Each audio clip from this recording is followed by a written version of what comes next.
Mira aqui comigo.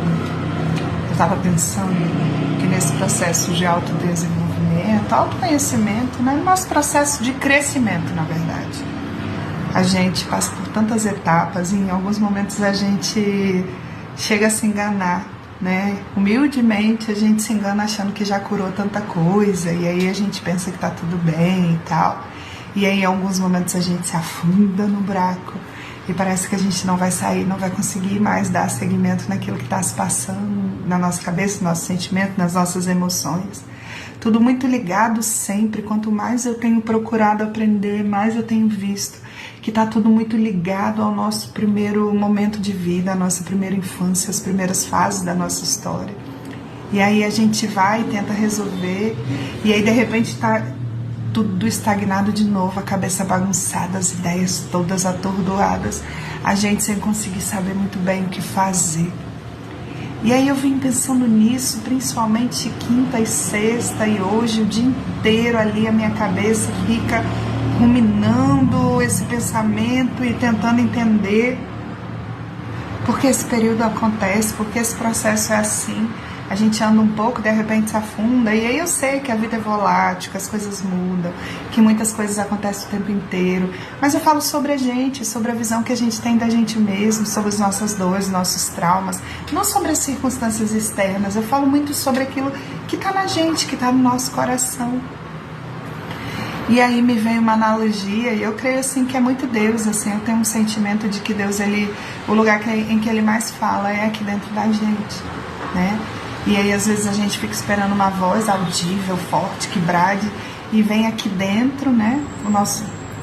Se conecta aqui com o nosso coração, com a nossa intuição, com o nosso interior, e vai nos trazendo respostas. E aí Deus veio de alguma maneira muito sutil e me trouxe à memória uma ilustração que alguém em algum momento da minha adolescência me contou.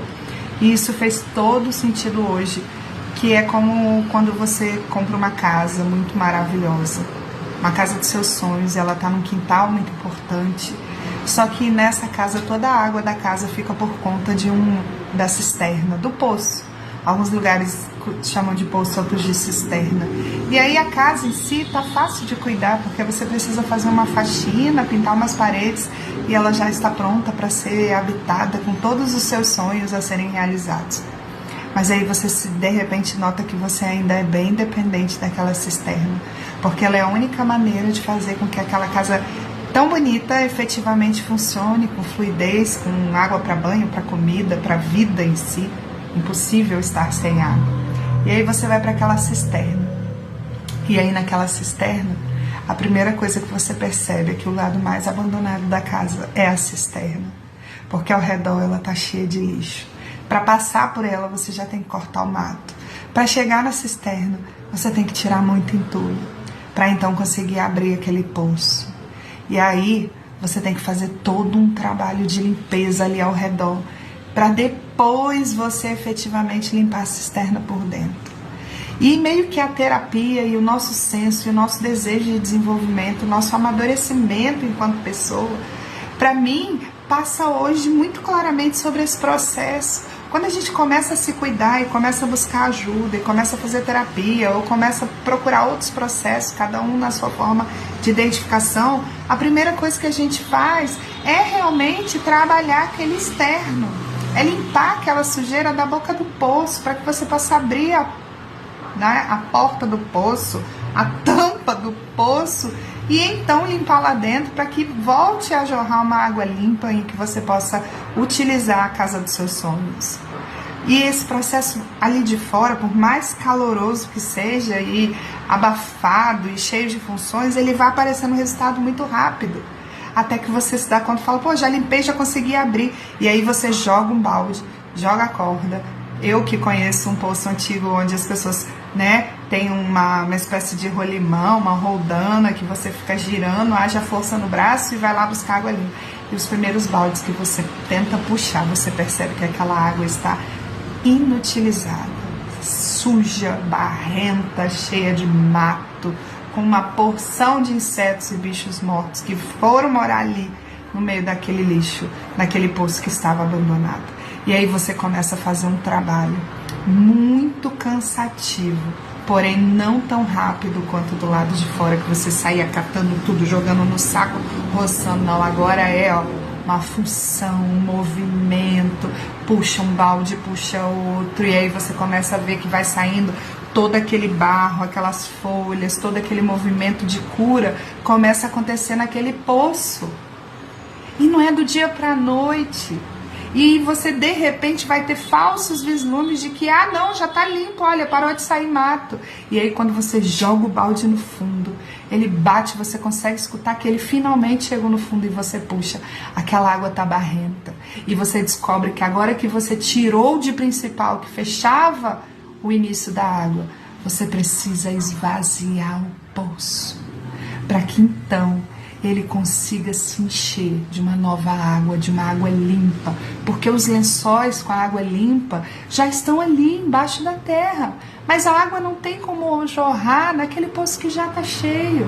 Ela vai jorrar limpa e vai se misturar com a suja, e não vai ser a limpa que vai limpar o sujo, não, pelo contrário, são as suas memórias sujas que vão acabar desconstruindo na sua dor as novas que você está construindo. É o seu passado dolorido, é a forma de rejeição que você viveu que vai manter o seu movimento automático de continuar se sentindo rejeitado, mesmo quando isso não é verdade. E aí você precisa, a duro esforço, esvaziar completamente aquele poço. Por mais que você não tenha água nenhuma para se alimentar na sua casa, se o poço não ficar ainda mais vazio, cheio e limpo, ele nunca ficará. E aí, no nosso processo de desenvolvimento, de autoconhecimento, é exatamente assim. Primeiro, você vai aparando as arestas, você limpa a passagem para você conseguir achar o caminho, a profundidade, as águas limpas do seu coração. E aí, quando você finalmente chega no movimento do seu coração, finalmente você chega onde você quer alcançar, aí sim que você começa uma limpeza mais profunda e com muito cuidado, muito esforço e muita cautela, porque tudo aquilo que está ali dentro daquele poço do seu coração, ele não entrou do dia para a noite, ele não aconteceu do nada. Aquilo tudo enraizou dentro da sua história e os seus traumas te apertaram tanto que muitas vezes você não sabe nem quem é você quando tira esse trauma.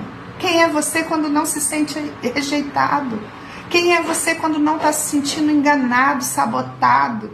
Quem é você quando não está sendo traída? Você nem sabe como é isso, porque você viveu ali e foi se construindo ao redor de todas as podridões que chegaram ali na sua alma. E realmente, muitas vezes como criança, nós precisamos ser protegidos, amados, respeitados singularmente. Só que nós, humanos, crianças, também somos criados e amados por adultos que também são humanos e que também estão em processo e que não tem uma fórmula mágica para isso. E aí, aquilo que era para ser proteção virou abandono, virou rejeição, virou trauma, virou ranço, virou dor, virou abuso, violência, surras intermináveis, tapas marcados em locais de pública vergonha. E aí você tem que, de alguma forma, tirar tudo isso de dentro de você, com muito cuidado, para que ainda sobre, depois de tudo isso, a água limpa do seu coração, que é quem você é de verdade, que é a sua essência, é quem você é quando ninguém está te manipulando. Não desista do seu processo de desenvolvimento, não desista de se curar, não desista de ser quem você é de verdade, porque depois de toda a tormenta, o seu poço e o meu poço vai jorrar água limpa. E é aquela casa que a gente sempre sonhou em ter, que é a nossa família, a nossa vida, a estrutura da nossa história. Ela vai ser sim alimentada também pela água limpa, que somos o nosso coração e a nossa essência, quando buscamos um movimento de cura. Não desista de ser sim a sua melhor versão, a versão que se ama, se respeita, se reconhece como merecedora de algo melhor e maior. Eu já te amo pelo seu processo. Vamos juntos? Mira aqui comigo. Boa noite.